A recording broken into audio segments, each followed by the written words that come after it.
Sudah minta punya alam memang lah, kayak ini lain dong nih, sudah minta duri, jenol itu nih jenis duri si mana, jenol sini mana, tidak, boleh. Kayak minta duri silo sih, wena tiba minta duri alam kita boleh.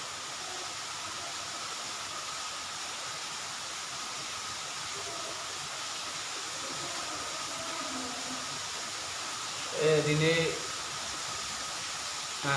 solusi yang mana buat jenol training kan macam ni asal, kayak mana kucingnya bu yang jual ni ke, yang mana di lokal ni, di lokal cinghan tu mahu, jenol yang minta duri ni tu, terkabul cuma le, lain mau mahu duri sile.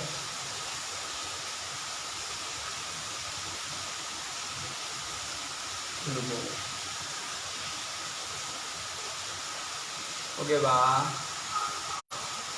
sebenarnya, oke deh.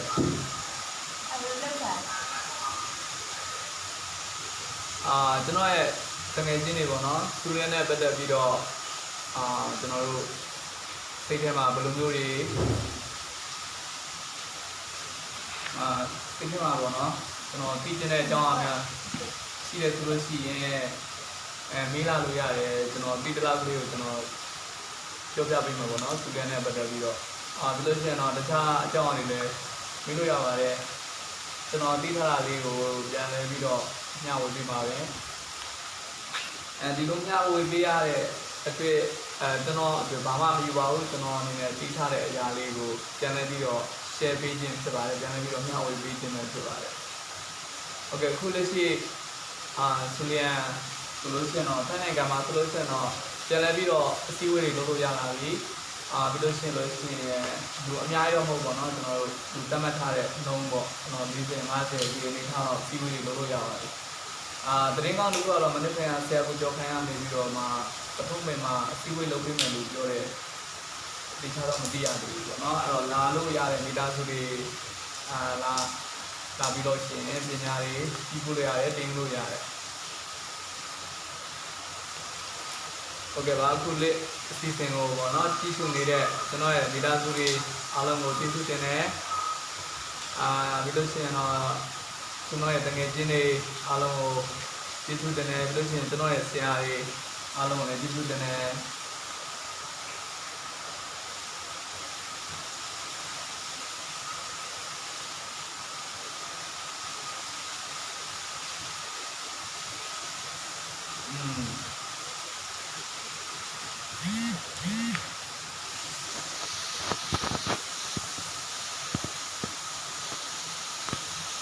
Oke, aku lomio, konon COVID-19 ni kala malam jenol polisi ni solusi sudah mira tu solusi sim jenol shift sebiro losong ni lagi dia bare, ku losong ni solusi jenol pun ini solusi bukan miwa tu bila silo jenol kainga jenol macam miwa tu bila silo jenol pun ini, kuya thai tu. Bila seno kondang le lo, bila seno seani lo, sari api mana nak apa pun ni nyai bawa, dulu tuan mesra pun ni losong ni dia ada sudah beja, yang mana kau bawa seani ni, ada sudah minta tu pun ni si bawa cara kau, alors, ini apa ni apa ni betul ye apa pun tahu. Ambil mungkin itu kalau ya sih boleh, losong ada, mini tu yang mana. Oke, kalau asih macam ni thali, kalau selain siari, belum sih kalau si siari, kalau dengan jenis ni juga punya beda pada alama. Tapi kalau asih ni belum sih nak ada sih, kalau asal diamond ya tu kalau ya sih boleh, kalau kurang juga macam mana? မနေ့ပြန်ဆိုလို့ရှိရင်ကျွန်တော်တို့ကတုံးပေရုံးမှာ10နာရီကျွန်တော်အင်ဒီယိုရှိပါတယ်မနေ့ပြန်ဆိုလို့ရှိရင်เนาะကျွန်တော်တို့နိစ္စရာကျွန်တော်တို့ရဲ့တကယ်ချင်းနေမိတ်ဆွေတွေကတုံးပေရုံးကိုလာရောက်ပြီးတော့မှလေ့လာသင်လို့ရပါတယ်ဒါစက်သက်ဆိုနေတာပါ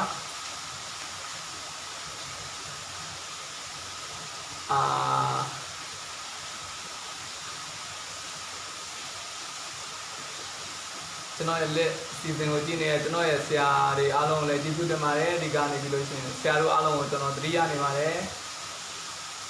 ဆရာဆက်နိုင်ရေးဆရာခုလိုကြည့်ရှုပေးရတဲ့အတွက်ဆရာကိုကျေးဇူးတင်ပါတယ်ဆရာတရားကိုလည်းကျေးဇူးအများကြီးတင်ပါတယ်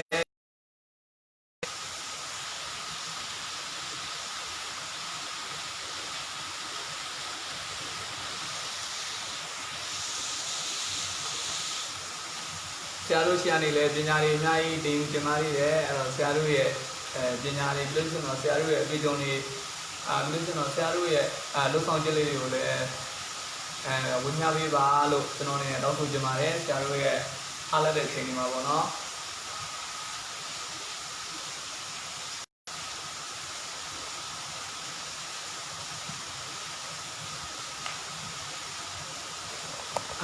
this is crazy okay အဲ့တော့အလုံးကိုဗစ်ကာလကြီးပြီးဆုံးသွားပြီအလုံးငြိမ်းချမ်းသွားပြီသွားလို့လာလို့ရပြီဆိုလို့ရှိရင်ကျွန်တော်ရဲ့အခန်းကိုမြည်လို့လာရောက်ပြီးတော့မှလည်းပတ်နိုင်ပါတယ်ကျွန်တော်ရှိလာမယ်ဆိုလို့ရှိရင်တော့ကြိုတင်ပြီးတော့ဖုန်းလေးစစ်ပြီးပါဘာလို့ဆိုတော့ကျွန်တော်ကအလုပ်တစ်ချက်နဲ့တွဲလုပ်နေတာဖြစ်တဲ့အတွက်ကြောင့်ကျွန်တော်ဘက်ကအဲ့ဝက်ကြီးကြည့်ပြနေတာပေါ့နော်လာတဲ့လူတွေအားလုံးကိုကျွန်တော်အဲ့ဒါကြောင့်ဖုန်းလေးစစ်လာပြီးပါဒါမှမဟုတ်ကျွန်တော်ရဲ့Facebookကျွန်တော်ရဲ့ Messenger ပေါ့နော်စာလေးပူလာပြီးပါဒါဆိုရင်တော့ကျွန်တော်အနေနဲ့လိုအပ်တဲ့အကူအညီတွေအခက်အခဲတွေကိုကျွန်တော်တတ်နိုင်ဆုံးဖြေရှင်းပေးလို့ရပါတယ်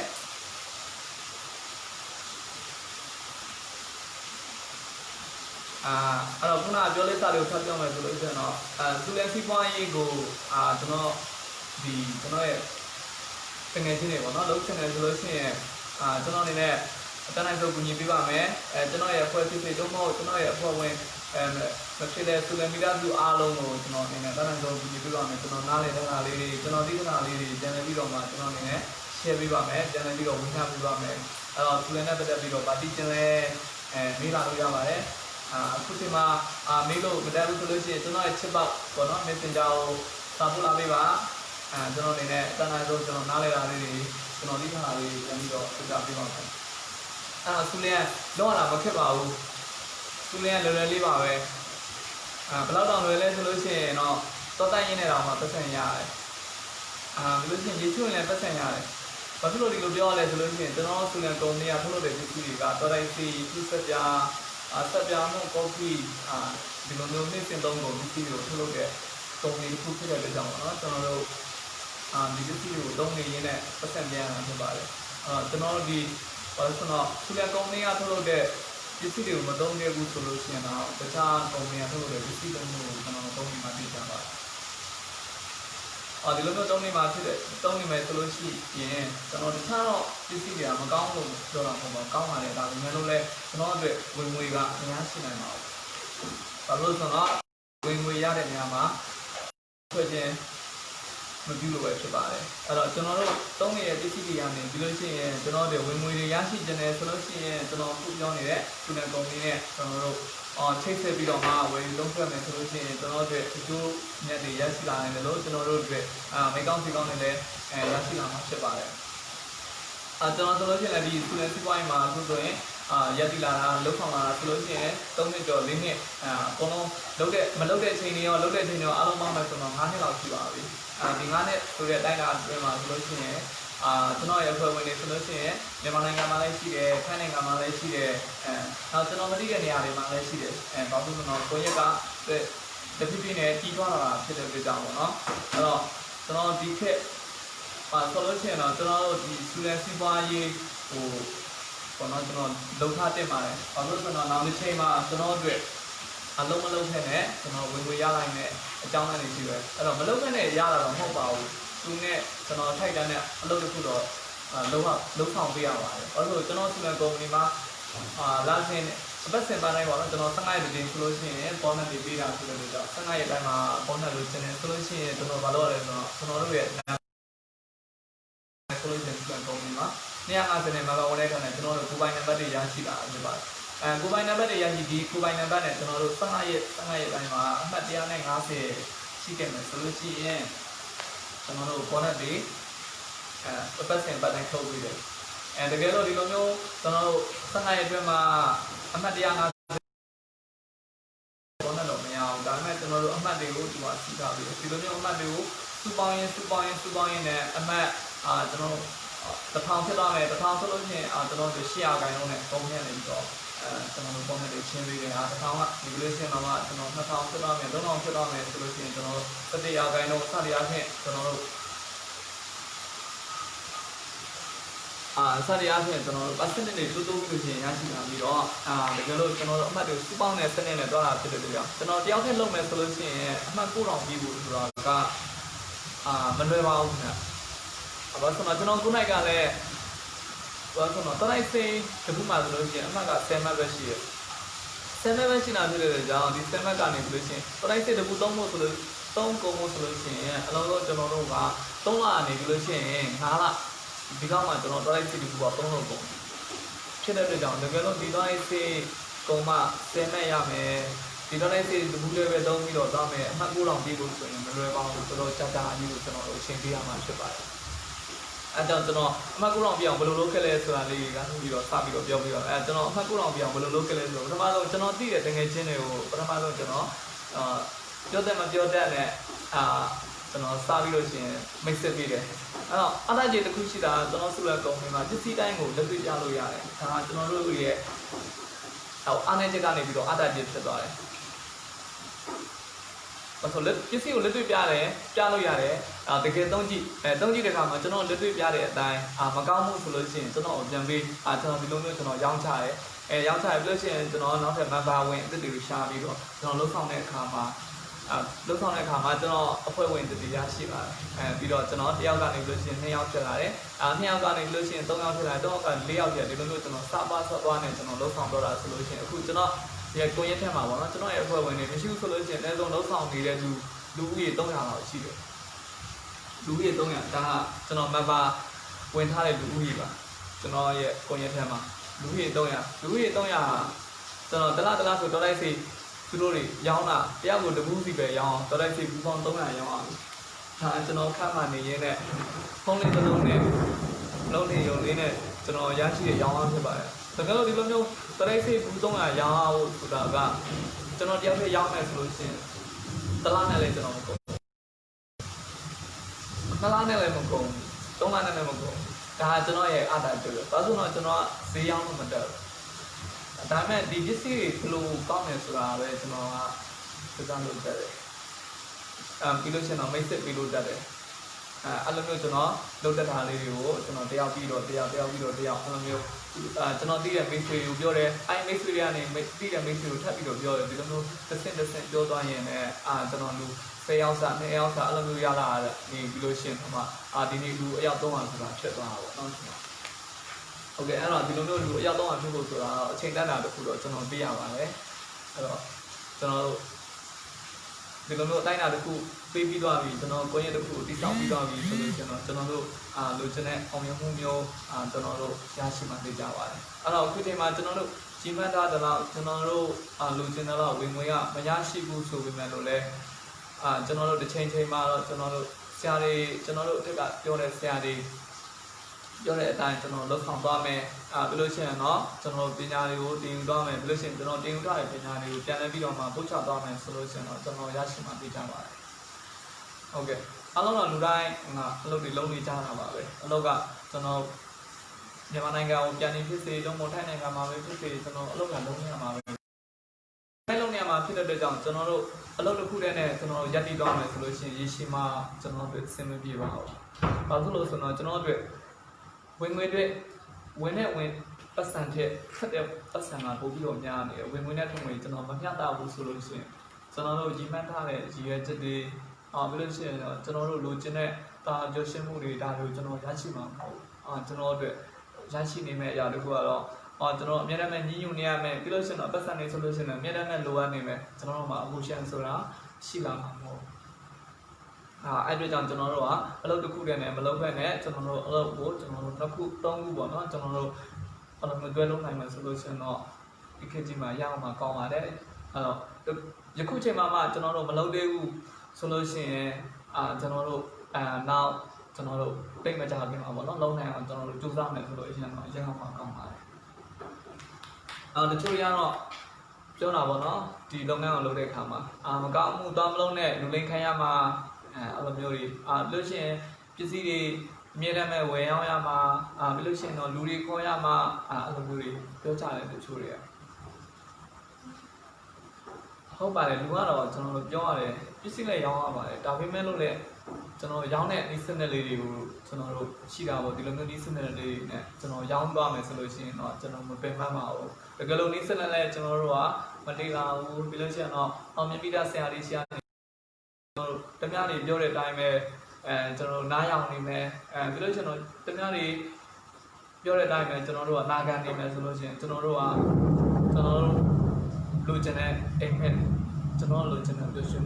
ရရှိပါမှာကျွန်တော်ဒီလိုမျိုးပြောလာလို့ကျွန်တော်ဘာလုပ်လဲဆိုကျွန်တော်တို့ကျေးဇူးတင်တဲ့စကားပြောတယ်ကျေးဇူးရတဲ့နဲ့ဟုတ်ကဲ့ကျွန်တော်ပြောလို့ရတဲ့လူကိုကျွန်တော်စစ်ပြီးတော့ပြောသွားတယ်ပြောလို့မရတဲ့လူတွေကိုသူ့ရဲ့အလုပ်ပါပဲကျွန်တော် AACC ပေးလုပ်လိုက်တယ်ဒါဘာလို့လဲဆိုတော့ကျွန်တော်ပြောလို့မရတဲ့လူကိုအတင်းသွားပြီးတော့ပြောနေမယ်ဆိုရင်ကျွန်တော်တို့အတွက်တန်ဖိုးရှိတဲ့အချိန်တွေကကုန်သွားဖို့ပဲရှိတယ်ကျွန်တော်တန်ဖိုးရှိတဲ့အချိန်တွေကိုတန်ဖိုးရှိနေကျွန်တော်တို့အသုံးချသွားကြတယ်ဆိုလို့ရှိရင်တော့ကျွန်တော်ပြောလို့ရတဲ့လူရှိလို့ပြောလို့မရတဲ့လူတွေရှိအဲ့တော့ကျွန်တော်ရဲ့အဖွဲ့ဝင်တွေရောပြီးလို့ရှိရင်တော့ဆိုလည်းမိသားစုအဖွဲ့ဝင်တွေရောเนาะကျွန်တော်တို့လူတွေတွားပြောတဲ့အခါစိတ်ကမကြပါနဲ့အဲ့ဆိုတော့ကျွန်တော်တို့10ယောက်လောက်ပြောလိုက်တယ်10ယောက်ပြောလိုက်လို့ရှိရင်ကျွန်တော်တို့မမတကယ်လို့10ယောက်မရခဲ့တော့ကျွန်တော်ဒီ10ယောက်နဲ့စကားပြောလိုက်တဲ့အခါမှာကျွန်တော်တို့အတွေ့အကြုံတွေပြီးလို့ရှိရင်တော့သူတို့နဲ့နှိစက်ရကျွန်တော်တို့လုပ်ငန်းနဲ့ဖြစ်စီတော့မဟုတ်ဘူးသူတာဖြစ်စီဒါကြီးကျွန်တော်ရရှိလိုက်တယ်အဲ့တော့ကျွန်တော်တို့ဘေးဘက်ကပဲကြီးကြီးကျွန်တော်မရှုံးပါဘူးကျွန်တော်နေရာတစ်ခုသွားလိုက်ဆိုကျွန်တော်တို့အတွေ့အကြုံတွေရမယ်ဒါကျွန်တော်ရဲ့ခံယူချက်ပါလူတိုင်းနဲ့တော့ဒီမှာမဟုတ်ဘူးကျွန်တော်ဒီထိုင်မှာဆိုလို့ရှိရင်ကျွန်တော်မာချိုင်မြို့မှာနေတယ်မာချိုင်မြို့ကနေပြီးတော့ကျွန်တော်အတိအကျတော့မြတ်ဖျားမှာရှိတယ်အဲ့တော့ကျွန်တော်သူ့ကိုဖုန်းဆက်ပြီးတော့ကျွန်တော်ဘေကားစီးလာမလဲဘယ်လိုမျိုးသွားရမလဲသူ့မေးတယ်ဒါကျွန်တော်တို့အတွေ့အကြုံတွေပဲ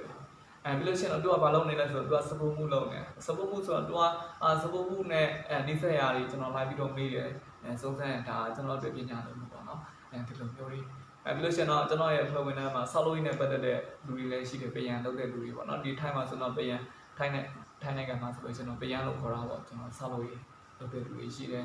ပြီးလို့ရှိရင်တော့ပစုံယုံမှာလုပ်တဲ့လူတွေရှိတယ်ပြီးလို့ရှိရင်တော့ငတ်တတာဘူးယုံမှာလုပ်တဲ့လူရှိတယ်ချီယုံမှာလုပ်တဲ့လူရှိတယ်အစုံမှာပဲကျွန်တော်တို့ပတ်စံတော့မြန်မာနိုင်ငံနေပြီးတော့မှထိုင်းနိုင်ငံလာပြီးတော့လှုပ်တဲ့အခါမှာအလုပ်တရားမတူကြဘူးတရားဖို့တနေရာစီလုပ်ကြတယ်အဲ့လိုမျိုးနဲ့ကျွန်တော်လှုပ်ဆောင်လာခဲ့တာဆိုလို့ရှိရင်အဲ့လိုမျိုးပြောရင်းနဲ့လူတွေအများကြီးရရှိလာတဲ့အချိန်မှာကျွန်တော်နီးစနစ်တွေကိုကျွန်တော်တို့ဒီလိုတွင်းရပါတယ်နီးစနစ်တွေကိုနီးစနစ်တွေကိုဝင်သွားပြီဆိုလို့ရှိရင်ကျွန်တော်တို့မပင်ပန်းတော့ပါဘူးမပင်ပန်းတော့သူတို့ကျွန်တော်နီးစနစ်ဘယ်လိုတွင်းလဲဆိုလို့ရှိရင် agency ကိုသူတို့ကိုယ်တိုင်တွားပြီးလို့ရှိရင်တော့ပစ္စည်းဝယ်တာကျွန်တော်တင်ပေးတယ်ဒါနံပါတ်1တချို့တွေကခေါ်လာတယ်ပြီးလို့ရှိရင်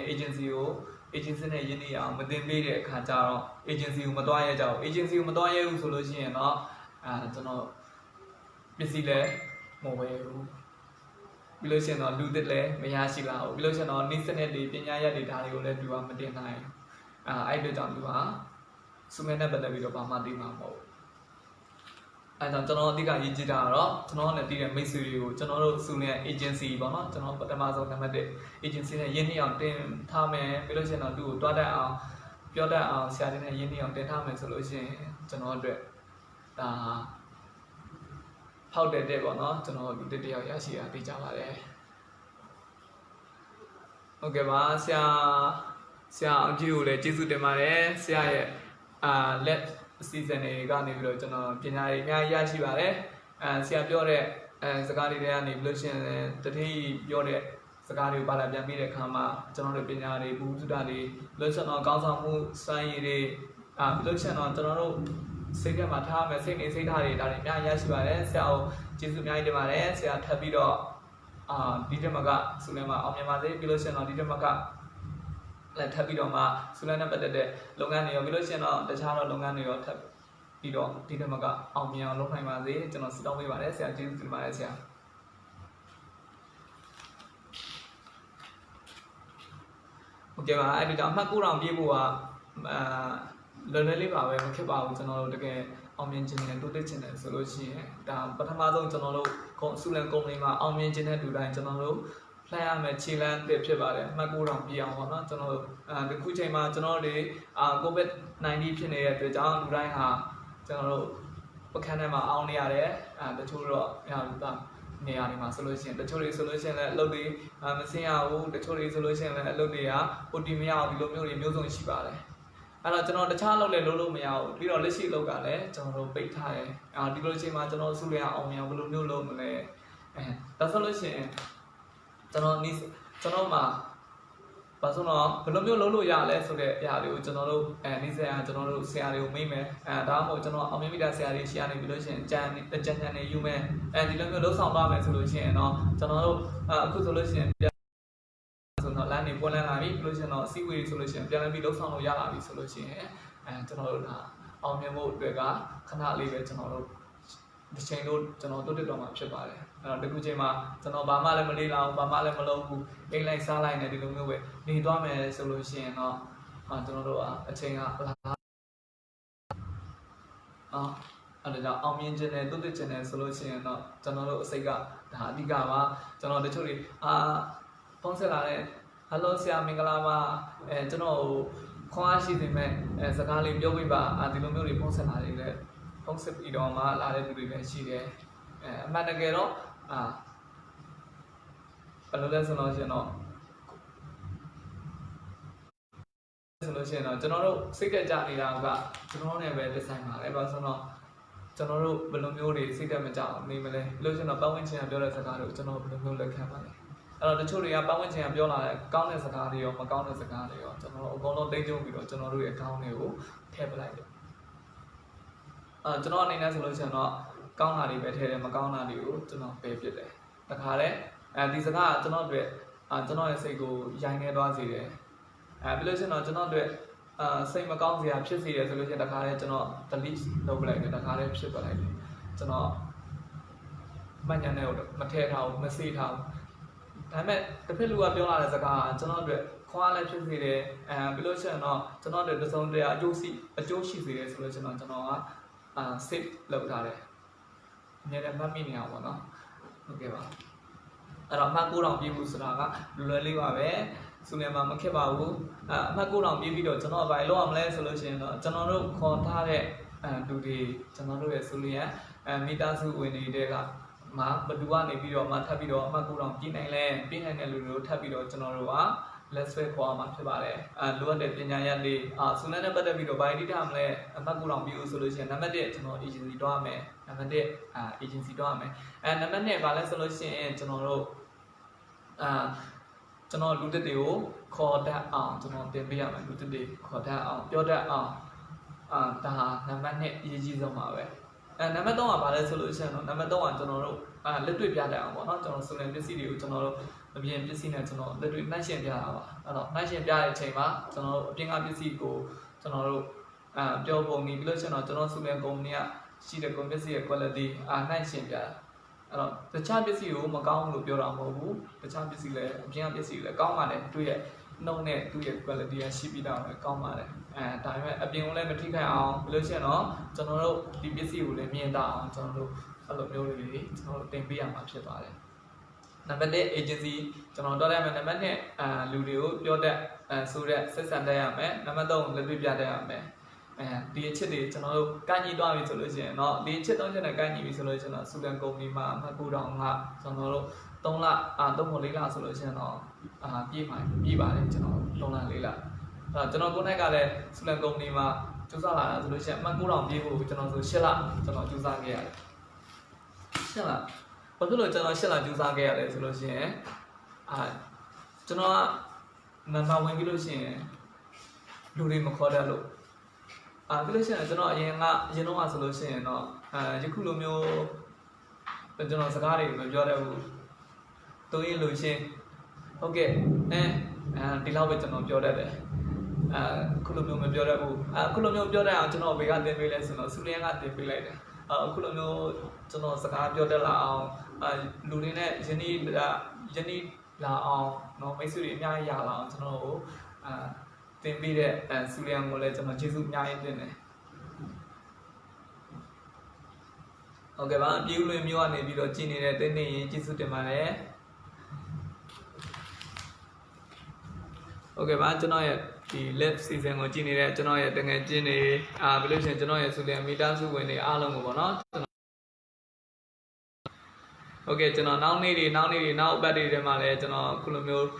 လင်းလွင်ပြီးလို့ရှိရင်ကျွန်တော်တီးထားတဲ့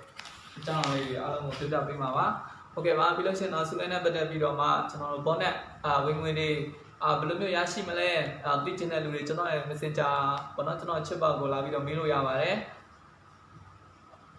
မှတ်150ပေးလို့ရှိရင်ပတ်စံဘယ်လောက်ရမလဲ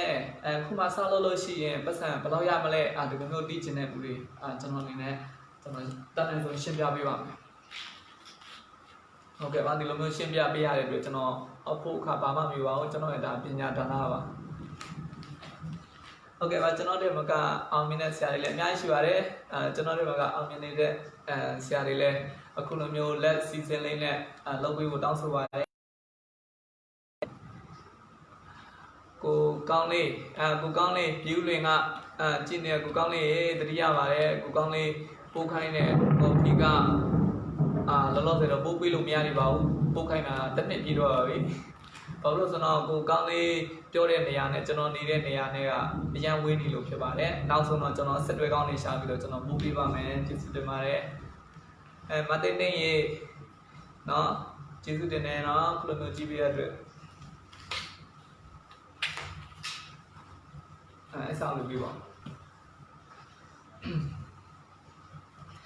ါနော်အဲ့တော့ဆူလန်ကုမ္ပဏီမှာဆိုလို့ရှိရင်ပစ္စည်းကမျိုးပေါင်းဒီမှာကျွန်တော်100ကျော်ရှိပါတယ်ပစ္စည်းမျိုးပေါင်း100ကျော်ဒီစောင်းလေးမြင်လို့ရှိရင်ဆူလန်မီတာစုဝင်တွေအားလုံးသိပါတယ်အဲ့တော့ဒီစောင်းလေးထဲမှာဆိုလို့ရှိရင်ကျွန်တော်ဆူလန်နဲ့ပတ်သက်တဲ့ကျွန်တော်ပစ္စည်းကြောင်းတွေပြီးလို့ရှိရင်ရောက်ပိုင်ခွင့်ကြောင်းတွေပြီးလို့ရှိရင် agency တွေဘယ်နှလုံးရှိတယ်ဆိုတာအစားဒီထက်မှာအကုန်လုံးကျွန်တော်ပြည့်ပြည့်စုံစုံရေးထားပါတယ်ဟုတ်ကဲ့အဲ့တော့ဆူလန်လောက်တာမဖြစ်ပါဘူးခင်တွေကကိုပါပဲအဲ့တော့ခက်နေတဲ့အရာတွေကိုလွယ်အောင်လုပ်ဖို့က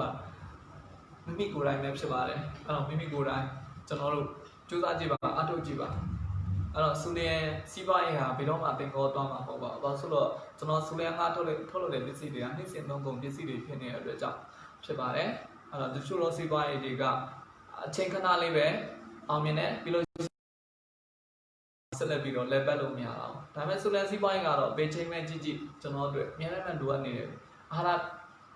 ာဟာရပစ္စည်းအာဟာရဓာတ်စာပြည့်တဲ့ပစ္စည်းတွေလည်းရှိတယ်။ဘလို့ရှင်နေစင်သုံးပုံတွေရှိတယ်ပြီးလို့ရှိရင်တော့ကျန်းမာရေးနဲ့ညီညွတ်တဲ့ကျွန်တော်တို့ခက်မီကျွန်တော်သိပ္ပံပညာထုတ်လုပ်တာလည်းဒီလိုမျိုးပစ္စည်းတွေလည်းရှိတယ်။ပစ္စည်းမျိုးပေါင်း100အဲ့တော့မျိုးပေါင်း100ထဲမှာကျွန်တော်တို့ဘယ်လိုမျိုးပစ္စည်းတွေလိုအပ်လဲပေါ့နော်ကျွန်တော်လိုအပ်တဲ့ပစ္စည်းတွေတော့ပဲသုံးမယ်ပြီးလို့ရှိရင်တော့ကျွန်တော်တို့ရဲ့မိတ်ဆွေတွေကိုကျွန်တော်တို့ဝယ်ပြီးတော့ရောင်းမယ်။အဲ့တော့ရောင်းနေဆိုတာကကျွန်တော်တို့ဘယ်လိုမျိုးရောင်းလဲဆိုလို့ရှိရင်ကျွန်တော်သူ့တက်လုံးရောင်းချင်တာလားဒါမှမဟုတ်ရှင်တစ်ခါတည်းရောင်းချင်တာလာ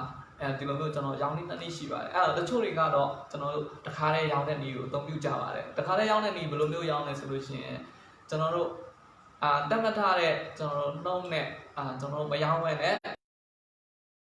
တော့ကျွန်တော်ရောင်းနေပြီရှိတယ်ဘယ်လိုရှင်တော့တချို့လူတွေကဘယ်လိုမျိုးလဲဆိုလို့ရှိရင်တော့သူကဒီပစ္စည်းနဲ့တုံးလို့ရှိရင်ကျမကြီးဘယ်လိုကောင်းတယ်ဆိုတာကိုသူပြောပြတယ်ပြီးလို့ရှိရင်ဒီပစ္စည်းကိုသုံးလို့ရှိရင်တော့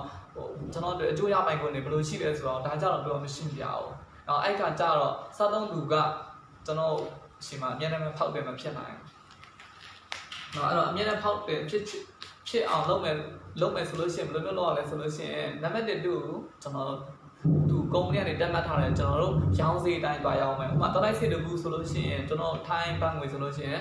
ကျွန်တော်တို့မန်ပါဈေးဆို155ဘတ်ရှိတယ်ရောင်းဈေးဆိုလို့ရှိရင်189ဘတ်ဒါဆိုရင်ကျွန်တော်တို့189ဘတ်နဲ့ကျွန်တော်တို့နံပါတ်ပထမတစ်ချိန်မှာတွားရောင်းလိုက်မယ်ဒုတိယတစ်ချိန်မှာဆိုလို့ရှိရင်တော့ ကျွန်တော်ဒုတိယကြိမ်ကြောင်မဆောင်မဲ့နဲ့တူအောင်တော့လိုက်စီသုံးလို့ကျွန်တော်၄-၅ရက်လောက်ကြာတော့မဟုတ်တစ်ပတ်10လောက်ကြာတဲ့အချိန်မှာကျွန်တော်တူရှိကိုဖုန်းဆက်ပြီးတော့ကျွန်တော်တို့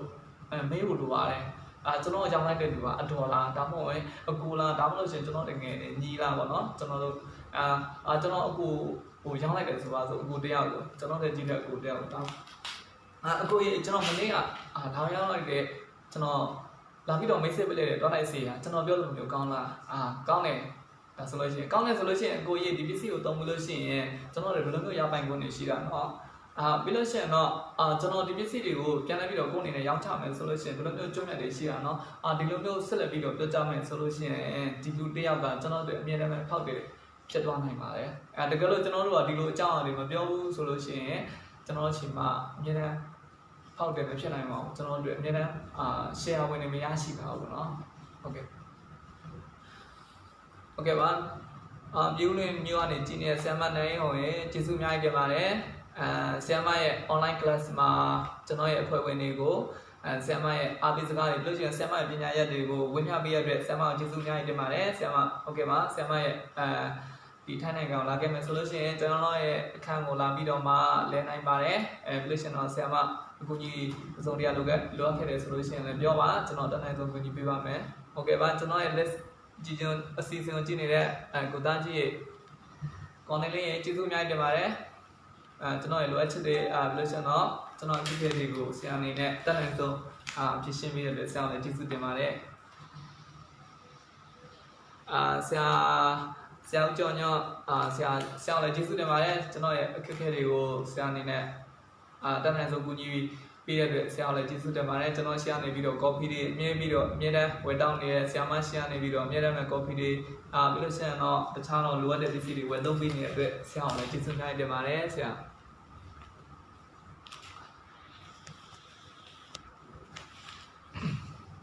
ာဟုတ်ကဲ့ပါအဲ့တော့ကျွန်တော်ရှိမှာပေါ့နော်အမြဲတမ်းဖောက်တယ်တွေဖြစ်ဖို့အတွက်ဖောက်တယ်တွေရရှိတာအောင်အတွက်ဘာလုပ်ရမလဲဆိုတော့နံပါတ်1အနေနဲ့ကွန်ပျူတာကိုကျွန်တော်လက်တွေ့ပြပြီးလို့ရှိရင်တော့သူ့ကိုရောင်းမယ်မိတ်ဆက်ပေးမယ်ပြီးလို့ရှိရင်တော့တစ်ပတ်10လောက်ကြာတဲ့ချိန်မှာသူနဲ့ကျွန်တော်တို့ဆက်တွဲကျွန်တော်ထပ်ပြီးတော့လုပ်ရမယ်ဒီလိုမျိုးလုပ်မယ်ဆိုလို့ရှိရင်သူအနေနဲ့စီးပွားရေးကိုစိတ်ဝင်စားတယ်ဆိုလို့ရှိရင်ကျွန်တော်တို့အများအားလက်တွဲမယ်ကျွန်တော်တို့နံပါတ်1တယောက်ရရှိလာမယ်ဒါဆိုလို့ရှိရင်ကျွန်တော်တို့အများအားဖောက်တဲ့တယောက်ဖြစ်သွားပြီဆိုလို့ရှိရင်ကျွန်တော်တို့ရောင်းရည်ရှိနေမယ်ရောင်းရည်ရှိလို့ရှိရင်ကျွန်တော်တို့ပေါ်နဲ့ဝင်ငွေဆိုတာကျွန်တော်တို့ရှိနေမှာဖြစ်တယ်အဲ့တော့ကျွန်တော်တို့ကတချို့တွေကအဲ့လိုမျိုးလူတွေတော့အများကြီးပဲကျွန်တော်တို့တွေ့တယ်ပြောရတယ်ပစ္စည်းတွေလည်းရောင်းရတယ်ဘာကြောင့်အမြဲတမ်းဖောက်တယ်နဲ့ဖြစ်သွားလဲဆိုလို့ရှိရင်တော့အဲ့ဒီအချက်တွေကိုမလုပ်ဆောင်သေးတာဖြစ်တဲ့အတွက်ကြောင့်ကျွန်တော်တို့ခုလိုမျိုးဖြစ်သွားတာဖြစ်တယ်အဲဒါကြောင့်ဒီနေ့ကျွန်တော်ရဲ့ list season ကိုကြည့်နေတဲ့ကျွန်တော်ရဲ့ mix တွေအားလုံးနောက်ခါမှာပေါ့နော်ကျွန်တော်တို့ခုလိုမျိုးလုပ်ဆောင်သွားမယ်ဆိုလို့ရှိရင်တော့ဖြစ်နိုင်ပါတယ်ကျွန်တော်တို့ဖောက်တွေအများကြီးရရှိလာမှာကျွန်တော်မမဝင်တဲ့တွေအများကြီးရရှိလာမှာဖြစ်ပါတယ်ဘူရန်ရင်ကျေးဇူးများတင်တယ်နော်ဘူရန်ဘယ်မှာရှိနေလဲโอเคပါအဲ့တော့ကျွန်တော်ဆူလန်ကုမ္ပဏီမှာနောက်ထပ်ကျွန်တော်တို့အလှကုန်ပစ္စည်းတွေအများကြီးရှိပါတယ်အလှကုန်တွေဆိုလို့ရှိရင်လည်းမိတ်ကလေးတွေရောကြားလေးတွေရောအားလုံးကျွန်တော်တို့သုံးလို့ရပါတယ်အလှကုန်တွေဆိုလို့ရှိရင်တော့တစ်ခါသုံးလို့ရှိရင်တော့အများနဲ့သုံးချင်နေပါပဲတစ်ခါသုံးပြီးဘာကြောင့်အများနဲ့သုံးချင်လဲပစ္စည်းအရင်ကောင်းတယ်ပစ္စည်းအရင်ကောင်းတဲ့အတွက်ဈေးနှုန်းကလည်းတများနဲ့မတူအောင်ပေးရတယ်အဲ့တော့မြန်မာဈေးနဲ့ပြည့်ကြည့်မယ်ဆိုရင်တော့4000 3000 5000အဲ့လိုအစရှိပါတယ်ကျွန်တော်တို့လို့ရှိရင်တော့မျက်နှာလက်ဆေးရှိတယ်မျက်နှာကြည့်ကျွတ်ရှိတယ်လို့ရှိရင်တော့day cream night cream အများကြီးပါပဲကျွန်တော်တိုနာတို့လို့ရှိရင်တော့မျက်နှာမှာအချက်ကြောင့်ထင်တာတွေပျောက်တာတွေအဲ့လိုမျိုးတွေလည်းအများကြီးရှိတယ်နော်အဲ့တော့တကူရီတက်ရှင်းနဲ့ပတ်သက်ပြီးတော့အကုန်လုံးရှိပါတယ်ကျွန်တော်စူလန်ကုမ္ပဏီအဲ့တော့ဒီပစ္စည်းတွေကိုသုံးပြီးလို့ရှိရင်အများနဲ့သုံးချင်နေတယ်အဲ့တော့တချို့တွေကပြောတယ်စူလန်ပစ္စည်းရပါတော့တစ်ခါသုံးလို့ရှိရင်အများနဲ့သုံးချင်နေအောင်ပဲတစ်ခါသုံးဘာကြောင့်အများနဲ့သုံးချင်နေလဲသူတို့တွေကပြောတယ်online တွေပဲလုပ်ထားလားမကောင်းတဲ့ဆေးတွေပဲထည့်ထားလားမကောင်းတဲ့ဆေးတွေထည့်ထားလို့ရှိရင်ဘလူးကထပ်ပြီးတော့သုံးတော့မှာလို့ပေါ့နော်တကယ်ဟိုမှာတဘာဝစစ်စစ်နဲ့ကောင်းတဲ့အရာတွေကျွန်တော်တို့ထုတ်လုပ်ထားတဲ့ကောင်းတဲ့အရာတွေနဲ့ပေါင်းစပ်ပြီးတော့ခက်မီပေါ့နော်ဤပညာတွေနဲ့ပေါင်းစပ်ပြီးတော့မှထုတ်လုပ်ထားတာဖြစ်တဲ့ကြောင့်ကျွန်တော်တို့သုံးပြီးတဲ့လူတွေကဆက်ပြီးတော့မှသုံးချနေတာဖြစ်ပါတယ်โอเคကျွန်တော်ဆူလန်ပစ္စည်းတွေလုံးဝကိုကျွန်တော်အားမခံပါတယ်ကျွန်တော်ရှိမှာဝယ်သုံးတဲ့လူတွေရောပြီးလို့ရှိရင်တော့ဆူလန် agency မှာဝယ်သုံးတဲ့လူတွေရောတကယ်လို့ဝယ်သုံးပြီးလို့မကောင်းဘူးဆိုလို့ရှိရင်ကျွန်တော်ရှိကိုပြောလာပါ ကျွန်တော်အနေနဲ့ပြန်လဲပြီးလို့ရှိရင်တော့ဘယ်လိုကြောင့်ဒါဟာဖြစ်ရတာလဲပေါ့နော်ကျွန်တော်တို့အစင်မပြေမှုတွေဖြစ်ရတယ်ကျွန်တော်အနေနဲ့အတတ်နိုင်ဆုံးကူညီဖြေရှင်းပေးပါမယ်ဟုတ်ကဲ့ကျေးဇူးတင်ပါတယ်โอเคပါမကြခင်မှာကျွန်တော်ဆိုလမီတာစုတွေအရင်လိုမျိုးနွေးနွေးထွေးထွေးနဲ့ကျွန်တော်ပြန်လဲဆုံတွေ့ရပါတော့မယ်မကြတော့ပါဘူးအဲ့တော့အတင်းထားပါအားလုံးနောက်မဆိုပါနဲ့ပြီးတော့မှ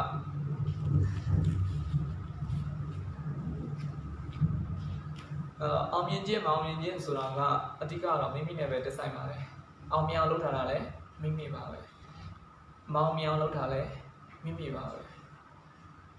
အဲ့တော့တချို့တွေကအောင်မြင်သွားတယ်ငါကြောင့်ငါလုပ်လို့အောင်မြင်သွားတယ်ဒီလိုပဲတွေးကြတယ်တချို့တွေကြတော့ကြာရှုံးလာရတာငါလုပ်တာမဟုတ်ဘူးတများလုပ်တာဒီလိုမျိုးလေးတွေးတဲ့လူတွေရှိတယ်အမှန်တော့အောင်မြင်နေဖြစ်စေမအောင်မြင်နေဖြစ်စေမိမိကကိုယ်ပါပဲအောင်မြင်လုပ်လိုက်တာလည်းမိမိပဲမအောင်မြင်လုပ်တာလည်းမိမိပဲဖြစ်တယ်เนาะအဲ့တော့ဒါမျိုးပါဖြစ်ဘဒူမှအပြစ်မတင်ပါနဲ့မိမိကိုယ်ကိုမိမိပြန်ပြီးတော့စမ်းစစ်ပါမိမိဘယ်နေရာမှာလူနေလဲဒီလိုမျိုးနောက်ပြီးလို့ဆိုတော့မိမိဘာတွေထပ်ပြီးတော့တင်ဖို့လူနေလဲဒါတွေကျွန်တော်ပြန်ပြီးတော့မှတုံးတက်သွားမယ်တင်ယူသွားမယ်ဆိုလို့ရှိရင်တော့ကျွန်တော်တို့အလုံးမှာအမှားတွေနည်းလာပြီးလို့ရှိရင်တော့အောင်မြင်မှုတွေရရှိလာမှာဖြစ်တယ်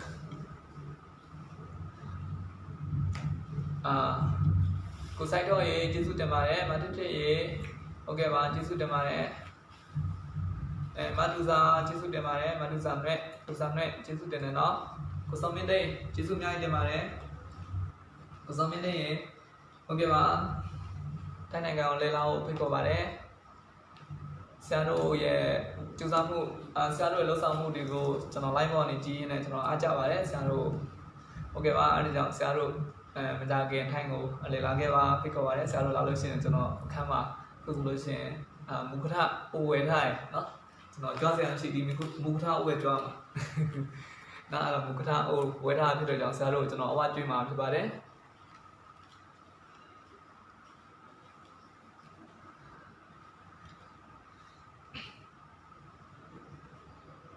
โอเคပါအခုဆိုလို့ရှိရင်ပေါ့နော်အဲ့တော့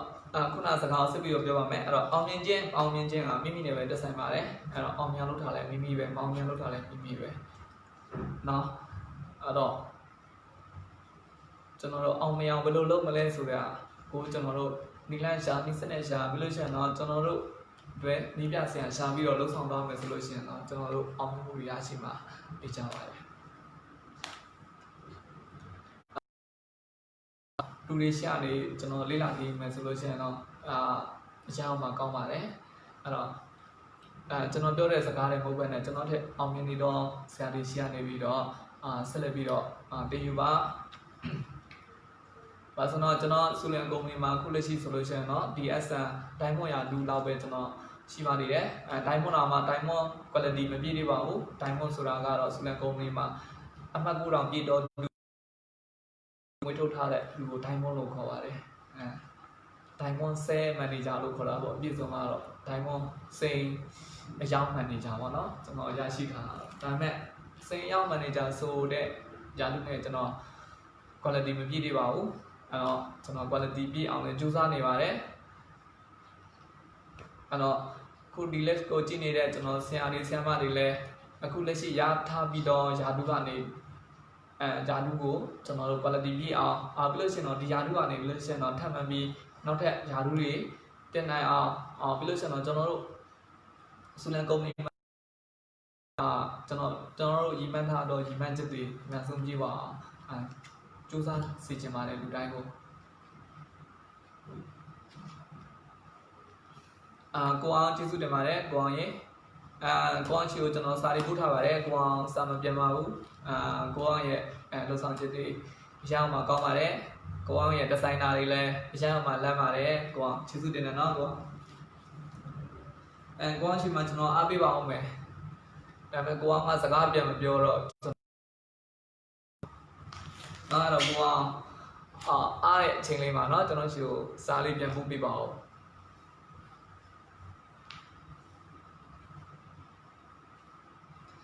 โอเคပါကျွန်တော်နောက်မှရှိနေတဲ့ပုံလေးကတော့ဒါကျွန်တော်အခက်မှာ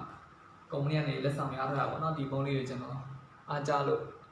ကျွန်တော်နဲ့တက်လို့ပေါ့เนาะကျွန်တော်အခက်မှာကတ်ထားတာဒါကတော့ကျွန်တော်ရဲ့ background ပေါ့ ပြန်လာပါတယ်ဒါတော့ဥက္ကဋ္ဌတတိဖြစ်ပါတယ်ဒီပုံမှာဟုတ်ကဲ့ဒါတော့ကျွန်တော်ဒီမီတာစုတွေပေါ့နော်နောက်မှာကျွန်တော်တို့စုလန်မီတာစုဖွဲ့ဝင်နေအများကြီးပါပဲစုလန်ကုမ္ပဏီမှာလူကြီးလေးတန်းကျော်9တန်းနီးပါးရှိပါတယ်လူကြီးကျွန်တော်တို့အဲ့တော့မြန်မာနိုင်ငံမှာဆိုလို့ရှိရင်လူကြီးတန်း90လောက်ရှိတယ်ထိုင်းနိုင်ငံမှာဆိုလို့ရှိရင်လူကြီးတန်း90ကျော်တော့ကျွန်တော်တိကျတော့မသိပါဘူးမှတ်မိပြောတာပါအဲ့တော့နိုင်ငံပေါင်းမှာဆိုလူကြီးတန်း100ကျော်ပါတယ်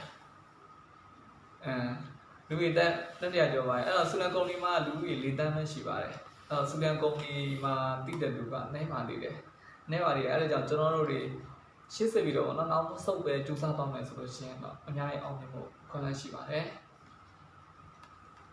ကျွန်တော်ပြောချင်တာတွေတော့အများကြီးပဲဒါပေမဲ့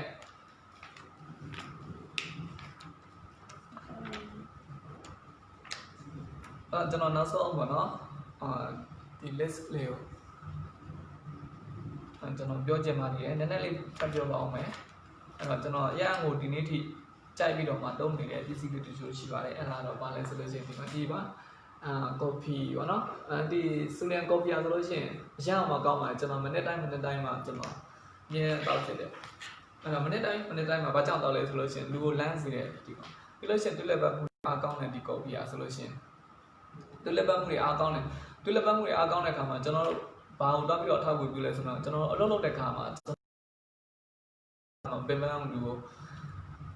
စိတ်ကိုအများအားလမ်းဆက်နေရဒီလိုမျိုးသူက copy ကကျွန်တော်တို့လှုပ်ဆောင်ပေးတယ်ဆက်ဆောင်ယူပေးတယ်အဲ့တော့အပြန် copy တင်တယ်လုံးဝမတူပါဘူးတကယ် copy စစ် copy ရဲ့အရာတာကိုကျွန်တော်တို့တောက်ချင်တယ်ဆိုလို့ရှိရင်တော့ဒီစုလန် copy ပေါ့နော်ကျွန်တော်တို့ပထမအစတဘောတင်နဲ့ကျွန်တော်တောက်ကြည့်ပါအရာမှာကောင်းပါတယ်ကျွန်တော်အာမခံပါတကယ်လို့ကျွန်တော်ရှာနေပြီးတော့မှဝယ်သုံးတဲ့လူတွေပေါ့နော်တုံးကြည့်လို့မကောင်းဘူးဆိုလို့ရှိရင်ကျွန်တော်ပြန်ပေးကျွန်တော်ပြန်အပ်ပြီးမှပတ်စံဥပမာအထုပ်တိဆိုလို့ရှိရင်900နဲ့34ဘတ်အထုပ်တိရကျွန်တော်ရမ်းကြိုက်တယ်နော်အထုပ်ကြီးဆိုလို့ရှိရင်1000ကျော်ပါတယ်ဘတ်ငွေ1000ကျော်ပါတယ်အဲ့တော့အထုပ်တိဆိုလို့ရှိရင်900နဲ့ဈေးပါ953ပဲမမဈေးပါကျွန်တော်တကယ်လို့ကိုယ်စလင်ဈေးဆိုလို့ရှိရင်တော့မမဖွင့်ထားတဲ့လူတွေဆိုလို့ရှိရင်တော့6မမမဖွင့်ထားတဲ့လူဆိုတော့638ပဲရှိတယ်ဒါကျွန်တော်တို့ကုမ္ပဏီရဲ့ရောင်းဈေးပေါ့နော်ကျွန်တော်တို့ကော်ဖီအထုပ်ကြီးဖြစ်ပါတယ်အထုပ်ကြီးဆိုလို့ရှိရင်တော့ကျွန်တော်တို့84ထုတ်ပါတယ်တို့ကတော့4ထုတ်ပို့ပေးထားတဲ့ကုမ္ပဏီကနေပြီးတော့မြတ်တာလက်ဆောင်4ထုတ်ပို့ပေးထားတဲ့ဈေးနှုန်းအဖြစ်တော့ကျွန်တော်ဘတ်ငွေနဲ့တွက်မယ်ဆိုလို့ရှိရင်တော့1089ပဲဒါမှန်ပါဈေး1089ပဲကျွန်တော်တို့အပြင်ဒီဆိုလို့ရှိရင်တော့1255ပဲရှိတယ်အဲ့တော့ဒီ copy ကတော့ကျွန်တော်ရဲ့အသေးဆွဲပါရမ်းအောင်မှကြိုက်တယ်เนาะအဲ့တော့သူကခေါင်းမှုတာတွေလည်းတတာစီတယ်ပြီးလို့ရှိရင်တော့မောပန်းတာတွေပြီးလို့ရှိရင်တော့ခေါင်းအောင်တာတွေကောင်းခဲ့တာတွေဒီလိုမျိုးတွေတတာစီတယ်ပြီးလို့ရှိရင်တော့တွိလက်ပတ်မှုအားမကောင်းတဲ့လူတွေကျွန်တော်တွိလက်ပတ်မှုအားကောင်းတယ်ပြီးလို့ရှိရင်ဒီ ginseng coffee ကိုတောက်ချင်းအပြင်ခန္ဓာကိုယ်တွင်းထဲမှာရှိတဲ့ကျွန်တော်တို့မကောင်းတဲ့ကျွန်တော်တို့စီတွေကိုကြားစီတယ်အဲ့တော့များများတောက်သုံးပေးပါနောက်တစ်ခုထပ်ပြီးတော့ကျွန်တော်ကြော်ညာပေးပါမယ် coffee ပြီးလို့ရှိရင်နောက်ထပ်ကျွန်တော်ထပ်ပြီးတော့သုံးဆွဲတာကအခုလိုအချိန်ကာလမျိုးမှာဆိုလို့ရှိရင်ဒီ vitamin C ပေါ့နော်စုလန်ကုမ္ပဏီနဲ့တင်မလို့စစ်နဲ့ထုတ်လုပ်ထားတဲ့ vitamin C အရင်ကမှကောင်းပါတယ်ကျွန်တော်ဒီ vitamin C ဆိုလို့ရှိရင်ခန္ဓာကိုယ်တွေးကြောထဲမှာရှိတဲ့ကျွန်တော်အဆိပ်ဓာတ်တွေကိုဖယ်ရှားပေးတယ်ပြီးလို့ရှိရင်ခန္ဓာကိုယ်ကျွန်တော်တို့ vitamin C ဓာတ်ကိုဖြည့်ပေးတယ်ခန္ဓာကိုယ်ခုခံအားကောင်းအောင်ကျွန်တော်တို့ vitamin C ကဖြည့်ပေးတယ်အဲ့တော့ vitamin C အခုချိန်မှာပေါ့နော်ကျွန်တော်တောက်သုံးနေပါတယ် COVID-19 ကာလမှာပေါ့နော်ကျွန်တော်တို့ကုသရောဂါဒီလိုမျိုးပြန်ပွားနေတဲ့အချိန်ခါမျိုးမှာဆိုလို့ရှိရင် vitamin C တစ်နေ့ကိုကျွန်တော်နှလုံးသုံးလုံးဒီအနေထားလေးတောင်းလို့ရပါတယ်ဘာလို့ဆိုတော့ vitamin C တစ်လုံးမှာဆိုလို့ရှိရင်လူတွေပြပါvitamin C တစ်လုံးမှာဆိုလို့ရှိရင်300 mg ပါရှိရပြောတယ်မှာ300 mg တို့ရဲ့ vitamin C တက်300 mg ရပါတယ်အဲ့တော့တစ်နေ့ကို3လုံးလောက်စားမယ်ဆိုလို့ရှိရင်ကျွန်တော် vitamin C တက်900 mg ရရှိမယ်အဲ့တော့ကျွန်တော်နေ့စဉ်ကောင်းနေဖို့ဆိုလို့ရှိရင်တစ်နေ့ကို vitamin C 3လုံးလောက်စားအရန်ကောင်းတယ်ဒါပေမဲ့9နှစ်အောက်ကလေးတွေဆိုလို့ရှိရင်တော့တစ်နေ့ကို3လုံးလောက်ပဲစားလို့ရမယ်9နှစ်အထက်တွေဆိုလို့ရှိရင်တော့တစ်နေ့ကို2လုံးတကယ်လို့ကျွန်တော်တို့10-20ကျော်ဆိုလို့ရှိရင်တစ်နေ့ကို3လုံးဒီနေသားလေးစားလို့ရတယ်ဒီ vitamin C ရန်ကောင်းပါတယ်အဲ့တော့ကျွန်တော်ရှိမှာအပီတော့တငယ်ချင်းများအားလုံးကျွန်တော်ရဲ့စုလျံမိတ်ဆွေများအားလုံးကျေးဇူးတင်ပါတယ်နောက်ထပ်လိုအပ်လို့ရှိရင်လည်းထပ်ပြီးလို့ရှိရင်မှာလာပါထပ်ပြီးလို့ရှိရင်ပြောလာပါကျွန်တော်အနေနဲ့ပို့ပေးပါမယ်ဟုတ်ကဲ့ပါ香港嘛，你别当门子，那到几吧，啊，对呀，那不弄你来是路线，哦，处处亲亲的吧呗，没得路线的家弄啥你的路对不对？你们就能表白没？你们，你弄的吧呗，像嘛啥讲来，对啊。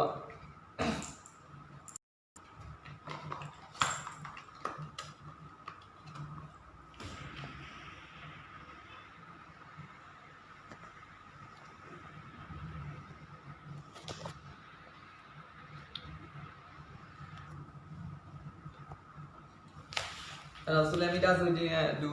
ကျွန်တော်တို့စီဝေးတွေအတူတူကျွန်တော်မကြခင်ပြုလုပ်မှာဖြစ်ပါတယ်ပြီးလို့ရှိရင်တော့ဒီနေ့လည်းမကြခင်မှာ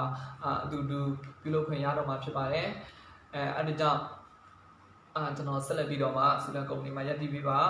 ပြီးလို့ရှိရင်တော့မှဆက်လက်ပြီးတော့မှကျွန်တော်တို့ရဲ့တကယ်ချင်းတွေကိုလုပ်ပေးပါဆက်လက်ပြီးတော့မှကျွန်တော်တို့ပညာတွေကိုသင်ယူပါကျွန်တော်တို့မသိတာတွေကိုကျွန်တော်တို့မေးပါ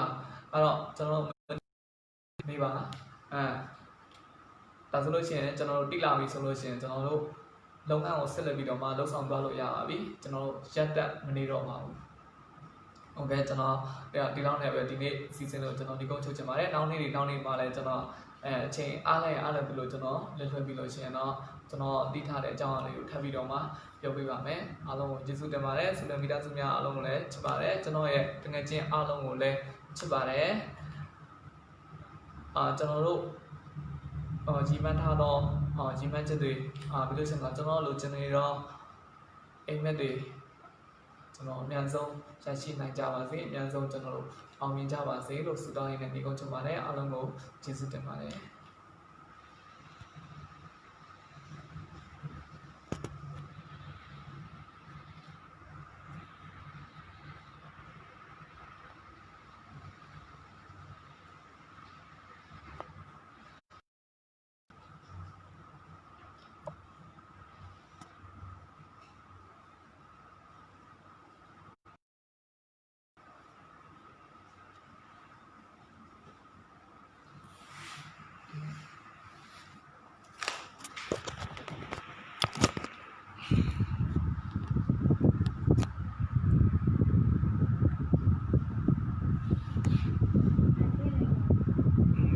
ပိတ်လို့မရ